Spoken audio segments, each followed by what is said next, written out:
ఈరోజు మీనరాశి వారికి విద్యార్థులు ఈరోజు చదువు కంటే ప్రేమ వ్యవహారాలకు ఎక్కువ ప్రాధాన్యత ఇవ్వడం వల్ల చదువు దెబ్బతింటుంది. సెల్ ఫోన్లకు దూరంగా ఉండండి. ఉద్యోగస్తులు మీరు చేసే చిన్న పొరపాటు వల్ల ఉద్యోగాన్ని కోల్పోయే అవకాశం ఉంది, జాగ్రత్త.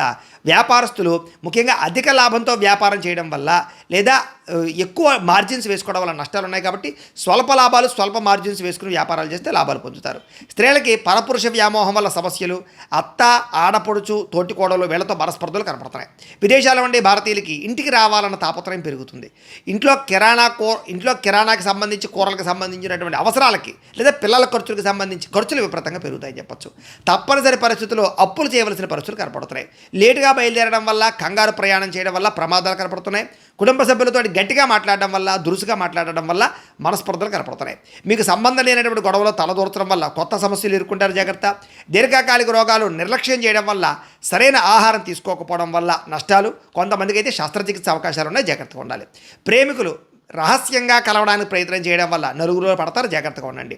భార్యాభర్తల మధ్య అనవసరమైన గొడవలు, అనుమానపు ఆలోచనలు పెరుగుతున్నాయి. గృహాలు, భూములు, వాహనాలు క్రయ విక్రయాల్లో నష్టాలు కనపడుతున్నాయి. మాట జారడం వల్ల సంఘంలో విలువ తగ్గుతుంది. ప్రేమించిన వాళ్ళు దూరం అవుతారు, జాగ్రత్తగా ఉండాలి. సూర్యనారాయణ మూర్తి అంటే ఇష్టమైతే కనుక ఇక్కడ ఒకసారి లైక్ చేయండి. ఆయన ఆశీస్సులతో ఆరోగ్యం కలుగుతుంది. అలాగే రేపటి రాశి ఫలం కూడా మీకు రావాలన్నట్లయితే కనుక సబ్స్క్రైబ్ చేసుకుని ఫాలో అవ్వండి. అలాగే ఇక్కడ కనపడుతున్నటువంటి ఈ లింక్ మీద మీరు క్లిక్ చేసినట్లయితే మీకు ఈరోజు ఇంట్లో సూర్యనారాయణ మూర్తికి ఎలా పూజ చేసుకోవాలో వీడియో వస్తుంది. ఆ వీడియోని ఎదురుగుండా పెట్టుకుని ఇంట్లో ఈరోజు సూర్యనారాయణ మూర్తి పూజ చేసుకోవడం వల్ల మీకు ఈరోజు శుభప్రదంగా ఉంటుందని తెలియజేస్తూ లైక్ చేయడం మాత్రం మర్చిపోకండి. స్వస్తి.